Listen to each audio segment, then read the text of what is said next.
Muito bem, agora a gente vai falar sobre um tipo de relacionamento um pouco mais complexo no banco de dados, mas antes eu só vou fazer um adendo aqui no que eu já expliquei a respeito do tipo texto, né, para a gente armazenar texto no banco de dados, que ficou faltando, que é a respeito da collation, tá?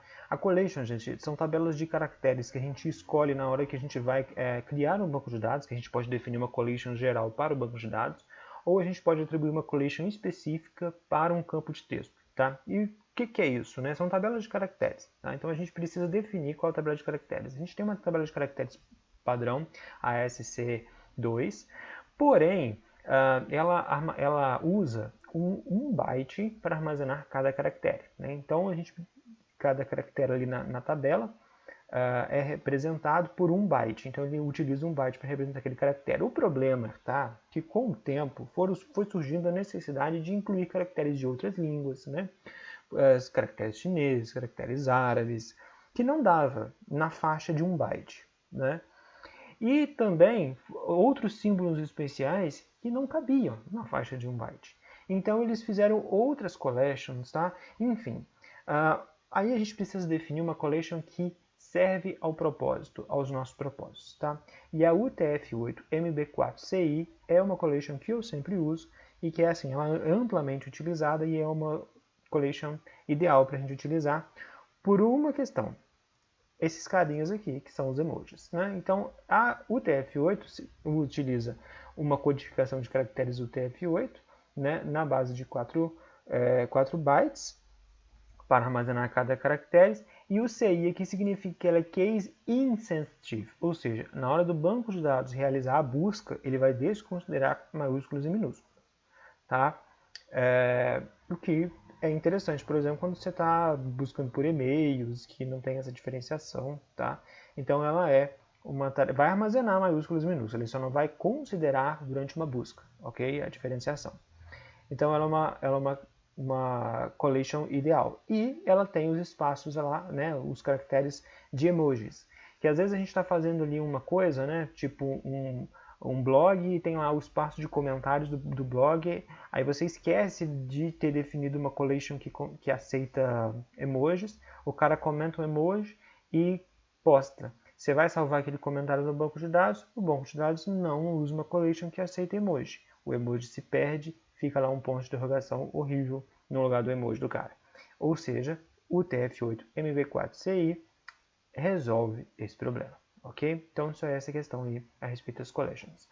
Agora nós vamos passar para os relacionamentos mais complexos, um tipo de relacionamento um pouco mais complexo no banco de dados, que é quando você precisa ter uma relação de muitos para muitos. Como assim? Então imagina que a gente tem aqui uma tabela chamada orders, ou seja, pedidos. Né? E nós temos aqui uma outra tabela chamada products, ou seja, produtos. Então a gente tem os pedidos, né? E cada pedido pode ter um produto, pode ter dois, pode ter três, pode ter 4, 5, 6, 7, 8, 9, 10, 11, 12. E aí, esses produtos né, estão cadastrados numa outra tabela. Porém, a gente precisa juntar. Né? Então, a loja tem 10 produtos cadastrados aqui, que é os 10 produtos que ela trabalha com eles. Tá? E aí o João compra 3 desses produtos num mesmo pedido. Depois a Maria vem e faz outro pedido, compra 2 e assim por diante. Então a gente precisa ter uma terceira tabela que vai fazer o agrupamento dessa relação de muitos, que a gente chama de muitos para muitos. Né? Então eu coloquei aqui como, por exemplo, a order items, que ela tem aqui como campo, sempre tem que ter né? A chave primária, que a gente está colocando aqui o ID.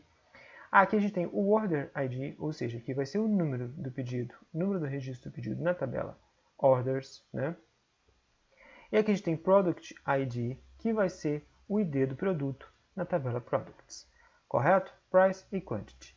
Bom, vamos ver como isso fica na prática. Eu coloquei aqui no Excel para ficar mais fácil da gente visualizar. Então a gente tem aqui a tabela Products e a gente tem aqui 6 produtos cadastrados. ID 1, 2, 3, 4, 5, 6. Beleza. Nós temos a tabela Customers, que são os clientes. Tá? Então 1, 2, 3, 4, 5, 6 clientes cadastrados na nossa tabela Customers. Aí olha só, veio aqui o cliente de número 3 e fez uma compra. Aí o Alex está reclamando que o pedido dele não chegou. Aí a pessoa que vai atender ele no atendimento lá do sistema de loja virtual que você fez para ele, para a empresa, e vai digitar lá, por favor, qual é o seu e-mail, senhor? Ele telefonou lá. alex.souza@gmail.com, né? E aí a menina vai, né? A menina, o rapaz, enfim, vai digitar esse e-mail. Então o seu sistema vai percorrer o banco de dados, localizar esse e-mail, fazer uma busca, né? Localizou aqui, né? Peguei errado. Localizou aqui e retornou o ID do Alex, que é o ID3. Bom, e aí vamos ver qual é o pedido, né? Então vem aqui na tabela Orders e busca por todos os pedidos com o Customer ID número 3. Achou o pedido de ID 1, beleza? E aí agora eu preciso recuperar todos os produtos, os itens desse pedido. Então vem na tabela Order Items, que tem aqui, ó, Order ID 1, que é o pedido dele. Então, pegou aqui, são 3 produtos. Muito bem, Product 3, Product 2 e Product 4. Então, ele comprou um cobertor, um fogareiro e uma lanterna. Tá? Então a gente tem aqui essa tabela Order Items fazendo com duas chaves estrangeiras. Uma apontando para o pedido, orders, outra apontando para o produto. Né? A mesma coisa aqui com o cliente número 2, Maria Valentina, cliente número 2. Cliente número 5, Elisa, cliente número 5. Busca aqui, número 5, achamos, é o pedido 2. Pedido 2, aqui achamos 2 itens.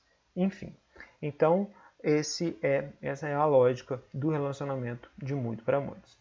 Uma curiosidade aqui, eu não sei se vocês perceberam, mas percebam que é o campo price e amount, que significa o total da compra, né? Ele está em número inteiro. Tá? Bom, o que acontece? É uma prática que você vai encontrar em alguns bancos de dados aí que estão em produção, alguns sistemas, inclusive de vendas, automação de vendas online e tudo mais, armazenar o preço com o número inteiro. Então, por exemplo, a barraca de campo em 4 lugares aqui está com preço 38.790 centavos, porque nós estamos armazenando inteiro. Na hora de exibir para a pessoa que está buscando, é só você dividir esse número por 100, que vai dar R$ 387,90. Tá? É um exemplo.